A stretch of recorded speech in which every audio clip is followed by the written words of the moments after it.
कल तक जो उसे परेशान करते थे आज उनके हलक से आवाज तक नहीं निकल रही थी। शियांगजुन किसी को बख्शने के मूड में नहीं था। जो सामने आया धड़ाधड़ गोलियों से ढेर कर डाला। साउथ कोरिया जहां कानून इतने सख्त हैं कि बंदूक का नाम लेना भी गुनाह लगता है, ऐसे में एक सन की आम लोगों को फ्री में गन्स डिलीवरी करने लगा और फिर हुआ मौत का तांडव। एक दिन एक प्रेग्नेंट महिला ट्रेन में खड़े होकर सफर कर रही थी, जबकि वहां प्रेग्नेंट महिलाओं के लिए एक सीट रिजर्व थी, लेकिन उस सीट पर एक आदमी बैठा हुआ था। झोंगटे एक नेक दिल और नियम कानून मानने वाला छात्र था। उस प्रेग्नेंट महिला को सीट दिलाने के लिए उसने उस आदमी से अदब से बात की, लेकिन वह आदमी भड़क गया। झोंगटे के साथ ऐसा अक्सर होता था। जब वह लेट होकर स्कूल पहुंचा तो मास्टर जी उस पर चिल्ला उठे। अगले ही पल झोंगटे ने अपने बैग से M16 गन निकाली और मास्टर को शूट कर दिया। फिर पूरे क्लास को गोलियों से भून दिया। उसके कहर से कोई नहीं बच सका, सबके सब मारे गए। आखिर झोंगटे के साथ ऐसा क्या हुआ था जो वह इतना फ्रस्ट्रेटेड हो चुका था? बात यह थी कि वह लगातार 10 सालों से फेल हो रहा था। इसी वजह से वह कंपल्शन, एंजाइटी और डिप्रेशन का शिकार बन चुका था। जब डॉक्टर ने उसकी रिपोर्ट चेक की तो उसकी हालत पिछली बार से भी ज्यादा खराब थी। असल में उसने दवाइयां लेना बंद कर दिया था, क्योंकि उन दवाइयों से उसे नींद आती थी। नींद की वजह से वह ठीक से पढ़ नहीं पाता था और परीक्षा सिर पर थी, लेकिन दवाइयां लेना भी उसकी सेहत के लिए उतनी ही जरूरी थी। दूसरी तरफ एक रूम मालकिन अपने किराएदार से काफी परेशान थी। एक तो वह 2 महीने से किराया नहीं दे रहा था, ऊपर से उसने रूम को कबाड़ बनाकर रखा था। तभी रूम मालकिन ने उसकी लाश देखी और चीख पड़ी। पुलिस को यह मामला आत्महत्या का ही लगा। इतने में लाश की जेब से कुछ गोलियां मिली। इतनी बड़ी गोलियां डिटेक्टिव एसियो ने अपने पूरे सर्विस करियर में नहीं देखी थी। वह तुरंत डिटेक्टिव लीडू को इसकी सूचना दिया, क्योंकि वह एक पूर्व सेना स्नाइपर रह चुका था और ऐसे मामलों को संभालने में काफी अच्छा था। रूम की जांच पहले ही हो चुकी थी। मरने वाला आदमी बेरोजगार था। इसी बीच सीलिंग के एक टूटे हिस्से को देखकर किम को शक हुआ। पता चला वहां गोलियों का खजाना छिपा था। दूसरी तरफ झोंगटे स्कूल वगैरह से छूटकर घर लौट चुका था। उसके नाम से एक पार्सल आया था, जिस पर ओनर ने ताना मारते हुए कहा, तेरे पास सामान मंगाने के पैसे हैं, लेकिन किराया समय पर नहीं दे सकता। वहाँ 6-8 के कमरों में लोग किसी तरह गुजारा करते थे। झोंगटे भी उन्हीं में से एक था। उसके कमरे के बगल वाला लड़का अक्सर रात को अपनी गर्लफ्रेंड को लेकर आता था। फिर वे दोनों मिलकर ऊधम मचाते थे। उनकी चीखें सुनकर झोंगटे की पढ़ाई डिस्टर्ब होती थी। नियम के हिसाब से बाहर वालों को यहाँ लाना सख्त मना था। उसने ऑनर से उस लड़के की शिकायत की, और तो और इस बिल्डिंग के लड़के इतने थे कि कॉमन फ्रीज से उसका खाना भी चुरा कर खा जाते थे। लेकिन ऑनर ने इस बार भी झोंगटे की बातों को नजरअंदाज कर दिया। वो वापस लौटा तो एक आदमी रूम खोलकर सिगरेट पी रहा था, जबकि हॉस्टल के अंदर धूम्रपान करना मना था। झोंगटे ने प्यार से समझाने की कोशिश की, लेकिन उस आदमी ने उसे ही पीट दिया। गुस्से में तिलमिलाकर वह अपने रूम में आया और तुरंत बैग से एक गन निकाल ली। वह उस आदमी को खत्म करने ही वाला था, लेकिन अपने आप से काफी जद्दोजहद करने के बाद किसी तरह गुस्से को शांत किया। अगली सुबह एक महिला वाटर प्यूरिफायर मैकेनिक अपने एक क्लाइंट के घर मेंटेनेंस करने गई, लेकिन दरवाजे पर दस्तक देने पर किसी ने जवाब नहीं दिया। तब महिला ने वहां पड़े पार्सल बॉक्स का नाम पढ़ा तो पता चला कि वह पार्क कयांग जा का ही घर था। तभी उनका बेटा जॉन ने दरवाजा खोला और बताया कि उसकी माँ मार्केट गई हुई है। जॉन घर पर अकेला था, फिर भी महिला बेझिझक वाटर प्यूरिफायर का मेंटेनेंस करने चली आई। इस बीच जॉन की गंदी नजर उस महिला पर थी। महिलाओं को यह अमूमन पता चल ही जाता है, लेकिन जब महिला ने उसके पैर में एंकल मॉनिटर देखा तो उसकी हालत और खराब हो गई, क्योंकि एंकल मॉनिटर खासकर सेक्सुअल क्राइम केसेस से जुड़े जघन्य अपराधियों को परोल पर छोड़ने के बाद पहनाया जाता है, ताकि उनका लोकेशन मॉनिटर किया जा सके। महिला ताबड़तोड़ काम खत्म करके जाना चाहती थी, लेकिन जॉन ने उसका रास्ता रोक लिया। गनीमत रही कि डिटेक्टिव ली उसी वक्त वहां उसके एंकल मॉनिटर की जांच करने आ गए, वरना कुछ भी हो सकता था। जॉन का एंकल मॉनिटर सही से काम नहीं कर रहा था, जिसे ली का साथी ठीक करने लगा। लेकिन इस बीच जॉन बदतमीजी करने से जरा भी नहीं हिचकिचाया। सिर्फ इतना ही नहीं, उसने तो उसे जान से मारने की कोशिश भी की। मतलब जो आदमी पुलिस से नहीं डर रहा था। सोचो, अगर उसके दरवाजे के पास रखे पार्सल में गन होगी तो फिर वह किस लेवल की भसड़ मचाएगा। खैर, शाम को झोंगटे पड़ते हुए रेस्टोरेंट में डिनर कर रहा था, क्योंकि इस साल उसे हर हाल में पास होना था। लेकिन कुछ लोग वहाँ शराब पीकर शोर मचा रहे थे, जबकि वहाँ साफ लिखा था शराब न पिए, धूम्रपान न करें और चिल्लाकर बात न करें। लेकिन नियम की किसे पड़ी थी। इसके बाद जब झोंगटे पढ़ने बैठा तो बगल वाला पड़ोसी फिर ऊधम मचाने लगा। ऊपर से उनकी आवाजें अलग से डिस्ट्रैक्शन क्रिएट कर रही थी। आखिरकार तंग आकर झोंगटे ने उन्हें समझाया कि जो करना है करो, बस शोरगुल मत करो। लेकिन वह कहाँ मानने वाले थे। फिर वह हुआ जिसका किसी ने सपने में भी नहीं सोचा था। झोंगटे ने उन दोनों पर गोलियों की बारिश कर दी। किसी तरह लड़की बच गई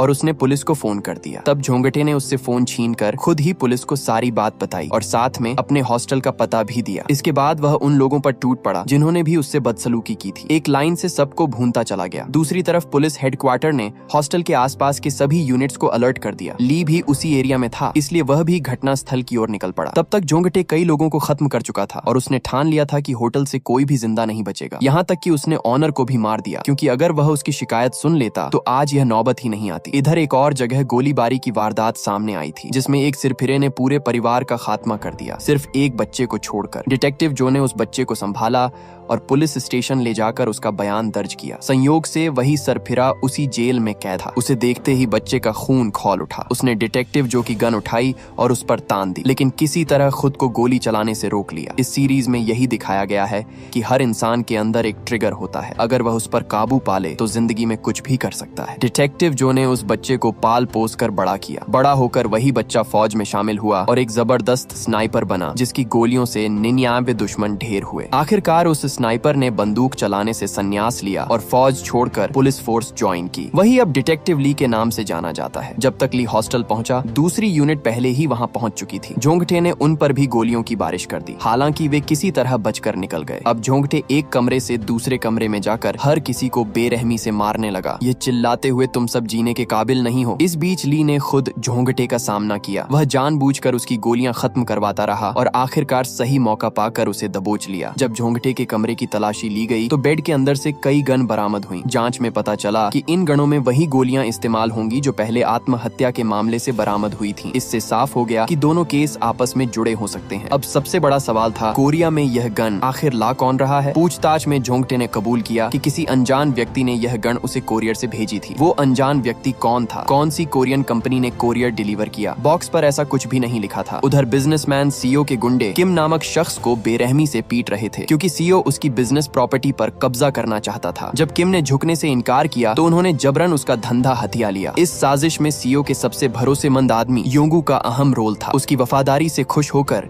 सीओ ने तय किया कि अब यह जगह योंगू ही संभालेगा। इसके बाद योंगू के गुंडों ने किम को बुरी तरह पीटा और उसे खत्म करने का काम जोंग मैन को सौंप दिया। जोंग मैन, जो सीओ के लिए काम करता था, किम को बोरी में भरकर सुनसान जगह ले गया ताकि उसे वहीं मारकर दफना सके। मौत के डर से किम ने पहले जान की भीख मांगी, फिर बताया कि सीओ उसका बिजनेस योंगू को देने वाला है, जबकि वादा जोंग मैन से किया गया था। ये सुनकर जोंग मैन को शक हुआ, लेकिन उसने सोचा कि किम झूठ बोल रहा है। तब बचने के लिए किम ने एक चालाकी भरा आइडिया दिया। उसके पास ढेर सारे गन थे जिनसे जोंग मैन अपने बॉस सियोको का पूरा बिजनेस हथिया सकता था। जोंग मैन के मन में एक पल को लालच तो आया, इसके बावजूद उसने किम की बात अनसुनी की और उसे वहीं मारकर दफना दिया। अगली सुबह जोंग मैन ने सीओ से मुलाकात की और उसे उसका वादा याद दिलाया कि किम का काम तमाम करने के बाद यह जगह वही और उसके लड़के संभालेंगे। लेकिन सीओ ने तुरंत मुकरते हुए कुछ पैसे थमाए और उसे भगा दिया। यह अपमान जोंग मैन और उसके आदमियों को हजम नहीं हुआ। गुस्से में वे उसी जगह लौटे जहां से किम को अगवा किया गया था। वहां उन्हें किम की कार की डिक्की में सचमुच गन मिली। इससे साबित हो गया कि किम झूठ नहीं बोल रहा था। अब सीओ के लिए मुश्किलें शुरू होने वाली थीं। उधर हाई स्कूल में कुछ लड़के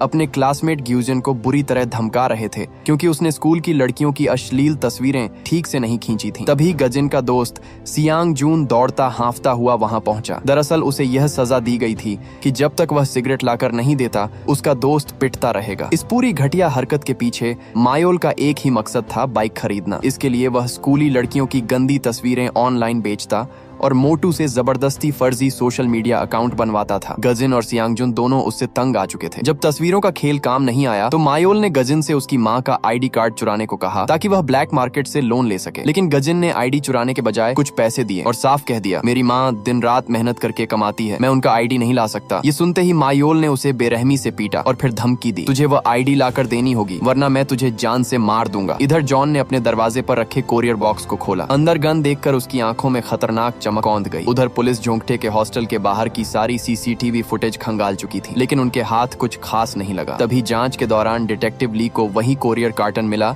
जिसमें झोंगटे को गन डिलीवर की गई थी। कार्टन का लोगो देखते ही ली के दिमाग में अलार्म बज उठा। उसने ऐसा ही बॉक्स जॉन के घर के बाहर देखा था। उसके सहकर्मियों से पता चला कि जॉन किसी टैक्सी में था। फौरन टैक्सी का पीछा किया गया, लेकिन अंदर सिर्फ उसका मोबाइल और मॉनिटर मिला। दरअसल वो आधा घंटा पहले ही टैक्सी से उतर चुका था। इस बीच ली तेजी से उसके घर पहुंचा। दरवाजे पर दस्तक दी तो पाया कि दरवाजा खुला हुआ था। तभी अंदर से हल्की आहट सुनाई दी। ली ने फुर्ती दिखाते हुए अंदर घुसकर उस शख्स को दबोच लिया, फिर उसे पलटकर बड़े आराम से काबू में कर लिया। पूछताछ में उस शख्स ने अपना नाम मूनबैग बताया। वो यहाँ सिर्फ अपना पैकेज लेने आया था। रही बात गन्स की, तो ये सारे गन एक शक्तिशाली इंटरनेशनल राइफल यूनियन IRU नामक ब्लैक मार्केट आर्म्स ग्रुप ने गुप्त रूप से कोरिया के अंदर पहुंचाए थे। उनका पहला डिस्ट्रीब्यूटर पार्टनर किम था, लेकिन इस डील के कुछ ही दिनों बाद सियोखो ने उसे मरवा दिया और उसकी जगह पर कब्जा कर लिया। उधर लाख कोशिशों के बावजूद ली को जॉन के घर से कोई ठोस सुराग नहीं मिला। तभी मून ने बताया कि उसे अलग अलग तरह की गोलियों से भरा एक बॉक्स मिला था, जिसमें ढेर सारे लोगों के नाम और नंबर लिखे थे। सच का पता लगाने के लिए मून उन पतों में से एक पर पहुंचा। वहां उसने देखा कि एक आदमी बैग लेकर जल्दबाजी में निकल रहा था और घर का दरवाजा खुला छोड़ गया। मौका पाकर मून ने घर की तलाशी शुरू की, लेकिन तभी अचानक ली वहां आ धमका। इतने में एक और आदमी जॉन के घर के दरवाजे पर दस्तक देने लगा। मून ने आव देखा ना, ताव उस पर टूट पड़ा। भाग दौड़ मच गई और आखिरकार मून की बदौलत वह आदमी पकड़ा गया। लेकिन असली टारगेट जॉन था,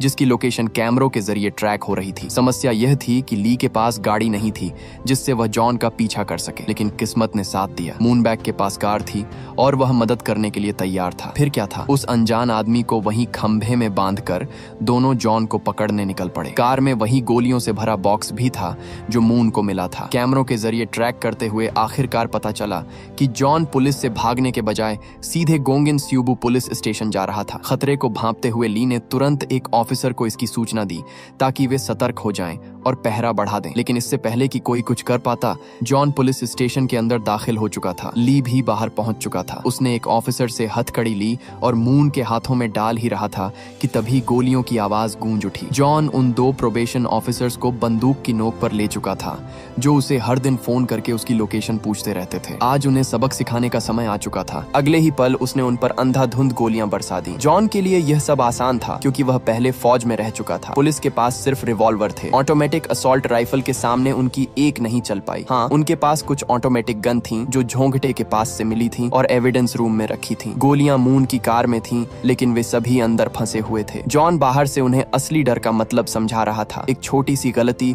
और उनकी जान जा सकती थी। इसके बावजूद डिटेक्टिव ली ने जान जोखिम में डाली और गोलियों की बौछार के बीच से गुजरते हुए एविडेंस रूम तक पहुंच गया। इस बीच बाकी कर्मचारियों को बाहर निकलने का मौका मिल गया। सिवाय एक के उसे गोली लगी थी, लेकिन वह वहीं रुका ताकि जॉन को बहका सके। उसने अपनी जान दांव पर लगाई, जिससे एक ऑफिसर को जॉन पर शूट करने का बेहतरीन मौका मिला, लेकिन उसका निशाना चूक गया। गोली जॉन के चेहरे को छू कर निकल गई। गुस्से में तिलमिलाकर जॉन जैसे ही खड़ा हुआ, ठीक उसी वक्त ली ने एंट्री मारी। उसने बिना देर किए फायर किया और जॉन को वहीं ढेर कर दिया। अगर वह ऐसा नहीं करता तो कई ऑफिसर्स मारे जाते। वहीं इस घटना के पीछे एक और राज छिपा था। पूरा मंजर एक अज्ञात न्यूज रिपोर्टर कैमरे पर शूट कर रहा था और पुलिस को इसकी भनक तक नहीं लगी। कुछ ही देर में यह फुटेज वायरल हो गई। खबर यह बनी कि एक पुलिस वाले ने एक अपराधी को जान से मार दिया। मामला उल्टा पड़ गया। ली पर जांच बैठा दी गई और उसे 3 महीने के लिए सस्पेंड कर दिया गया। रही बात उस गुंडे की जिसे खंभे में बांधा गया था, वह पुलिस के पहुंचने से पहले ही फरार हो गया था। एक अफसर ने उसे देखा और तुरंत पहचान लिया। वह आदमी सीओ के लिए काम करता था। उधर मूनबैग का रिकॉर्ड बिल्कुल साफ निकला, इसलिए गोलियां जब्त कर उसे छोड़ दिया गया। दूसरी तरफ अत्याचार सहते सहते सियांगजुन अब तंग आ चुका था। इस बार तो हद ही हो गई। उसे अपने ही दोस्त को मारने पर मजबूर किया गया। विवश होकर उसने गजिन को पीट दिया और धमकी दी कि अगले दिन अपनी माँ की आईडी लेकर आना। इसी बीच एक और चौंकाने वाला खुलासा हुआ। बिजनेसमैन किम जिंदा था। जोंग मैन ने उसकी बातों पर भरोसा करके उसे अपने साथ मिला लिया था। जब कोरिया में 10 ट्रक बंदूकें लाई गई थीं, उनमें से आधा ट्रक किम को बांटने के लिए मिला था। IRU वालों को जिन लोगों तक गन पहुंचानी थी, उनकी एक लिस्ट भी दी थी, जो किस्मत से किम की जेब में ही थी। लेकिन उन बंदूकों को बांटने से पहले ही सियोखो ने उसके होटल पर कब्जा कर लिया था। उम्मीद यही थी कि वह अब भी उन गनों के बारे में नहीं जानता होगा, क्योंकि वह होटल के स्टोर रूम में पैक करके रखी थी। किम और जोंग मैन को सीओ से बदला लेना तो था, लेकिन उनके लोग वहां जाकर गन नहीं ला सकते थे। तभी किम ने लिस्ट पर नजर डाली और पाया लिस्ट में पहला नाम वाला आदमी पहले ही 20 लोगों को गोलियों से भून चुका था। यानी लिस्ट में बाकी लोगों तक भी गन पहुंच चुकी होगी। अब देर किस बात की। जोंग मैन के लोग एक एक पते पर गन वापस लाने निकल पड़े, लेकिन एक गलती हो गई। जोंग मैन का मुख्य आदमी सू पकड़ा गया था। हालांकि सही समय पर उसे छोड़ा भी लिया गया था। इधर सू के पकड़े जाने के बाद मैनेजर सखो शक के घेरे में आ चुका था। था। डिटेक्टिव ली को शक था कि जॉन के घर पकड़ा गया आदमी सीओ का ही आदमी है। शायद वही इन बंदूकों के पीछे है, शायद वही है जो हथियारों का साम्राज्य खड़ा करने के लिए लोगों को फ्री में गन बांट रहा है। लेकिन सीओ ने इन सब से पल्ला झाड़ लिया। उसने साफ कहा कि इन गनों से उसका कोई वास्ता नहीं। उसके लोग तो आज भी चाकू से काम करते हैं। कोरिया में गन होना अपने आप में ही अजीब था। सीओ ने तो सू को पहचानने तक से इनकार कर दिया। फिर भी डिटेक्टिव ली उसे धमकाता रहा, अगर इन सब में तुम्हारा हाथ हुआ, इस बार तुम नहीं बचोगे। बेवजह सखो की टेंशन बढ़ गई, क्योंकि एक तो वह जिसे जानता तक नहीं था, उसको लेकर उसे प्रॉब्लम हो रही थी। इतने में उसके एक आदमी ने सू को पहचान लिया कि यह तो जोंग मैन का आदमी है। फिर क्या था, सीओ ने उसे तुरंत फोन करके बुला लिया और डांट फटकार लगाने लगा। और तब जोंग मैन सू के फोटो को देख मुकर गया कि यह उसका आदमी नहीं है, जिससे सीओ को शक हुआ कि जोंग मैन उसके पीठ पीछे जरूर कुछ कर रहा है। उधर गजिन उन गुंडे क्लासमेट्स के कारण स्कूल जाना छोड़ चुका था, लेकिन फिर भी वो उसे मैसेज करके धमकाते रहे कि अगर वह माँ की आईडी लेकर स्कूल नहीं आया तो वह उसकी माँ के रेस्टोरेंट तक पहुंच जाएंगे। जब कोई रास्ता नहीं बचा, गजिन मन मारकर स्कूल के लिए निकल पड़ा। तभी उसे एक कोरियर मिला जो पूरा खेल बदलने वाला था। उस दिन स्कूल का हर एग्जिट गेट किसी ने लॉक कर दिया था। बच्चे तो बच्चे, टीचर्स भी परेशान हो उठे। दूसरी तरफ कुछ शरारती लड़के सियांगजुन की बेरहमी से पिटाई कर रहे थे। वजह सिर्फ इतनी सी कि वह 20 मिनट के लिए उनकी नजरों से ओझल हो गया था। कहाँ गया था, क्या करने गया था, यही पूछ पूछ कर उसे पीटा जा रहा था। उसे पिटता देख गजिन भागकर अपने बैग से गन लाने गया, लेकिन मायोल ने उसकी गन पहले ही निकाल ली थी। उन्हें लगा ये नकली गन है, बस डराने के लिए। मायोल ने गन उसकी ओर तान दी तो डर के मारे गजिन के पसीने छूट गए। वह गिड़गिड़ाने लगा, ट्रिगर मत दबाना। तभी बगल वाले क्लास से गोलियों की गूंज सुनाई दी। सियांगजुन के सर पर खून सवार हो चुका था। कोई दया नहीं, कोई रहम नहीं। कल तक जो उसे परेशान करते थे, आज उनके हलक से आवाज तक नहीं निकल रही थी। सियांगजुन किसी को बख्शने के मूड में नहीं था। जो सामने आया धड़ाधड़ गोलियों से भून डाला। यह देख मायोल की हालत पतली हो गई, क्योंकि सबसे ज्यादा वही उसे तंग करता था। लेकिन सियांगजुन ने उसे खुद मारने के बजाय यह मौका गजिन को दिया। सियांगजुन पहले ही सारे एग्जिट लॉक कर चुका था, अब बस उसे ढूंढने की दरकार थी। पता चला सब के सब मेन गेट पर जाकर फंसे हुए थे। तभी पीछे से सियांगजुन आ धमका और पूरा मैगजीन उन पर खाली कर दिया। तब तक इस घटना की खबर पुलिस तक पहुंच चुकी थी। डिटेक्टिव ली और मूनबैग तुरंत मौके पर पहुंचे, लेकिन मामला अब काबू से बाहर हो चुका था। वे किसी तरह एक कांच का दरवाजा तोड़कर कुछ बच्चों को बाहर निकाले। ली भागते हुए अंदर घुसा, जबकि मूनबैग ने एक छात्र के हाथ में रिवॉल्वर देखा और उसे नजरअंदाज किया। इसके पीछे भी एक बड़ा राज छिपा था। अभी भी बहुत से छात्र स्कूल के अंदर फंसे थे और सियांगजुन उनका शिकार करने के लिए घूम रहा था। आखिरकार बच्चे लाइब्रेरी में जाकर छिपे, लेकिन सियांगजुन वहां भी पहुंच गया। अब उसे सिर्फ उन तीनों की तलाश थी, मायोल और उसके 2 साथी। शर्त साफ थी, अगर वह तीनों सामने आ गए तो बाकी सब बच सकते थे। तभी टीचर वहां आ गए, लेकिन सियांगजुन उन पर भी टूट पड़ा, क्योंकि उसने सैकड़ों बार उनसे शिकायत की थी, लेकिन उन्होंने उसकी एक ना सुनी। टीचर्स की वजह से उसकी पूरी जिंदगी बर्बाद हो गई थी। अब ना कोई सुनवाई, ना कोई रहम। टीचर्स भी बच्चों के साथ रगड़े जाएंगे। आज अपने पूरे पोटेंशियल पर था। इतने में एक छात्र ने मायोल के एक दोस्त की लोकेशन बता दी। फिर क्या, शॉटगन लेकर अंदर घुसा। उसे देखते ही अलमारियों के पीछे छिपे लड़कों की रूह कांप गई। आखिरकार मायोल को ढूंढ निकाला और उस पर 3-4 गोलियां दाग दी, लेकिन वह किसी तरह बच निकला। हालांकि अब उसका बच पाना नामुमकिन था। तभी ली और मून वहां पहुंच गए। ली ने फुर्ती दिखाते हुए सियांगजुन को दबोच लिया, लेकिन खेल यहीं खत्म नहीं हुआ। अब मायोल गजिन के निशाने पर था। ली की पोजीशन भी रिवील हो चुकी थी। अगर वह हिला तो गजिन गोली चला देगा। क्या होगा आगे, जानिए नेक्स्ट वीडियो में। नेक्स्ट पार्ट देखने के लिए वीडियो को लाइक और चैनल को सब्सक्राइब जरूर से करना, क्योंकि नेक्स्ट पार्ट और भी धमाकेदार होने वाला है।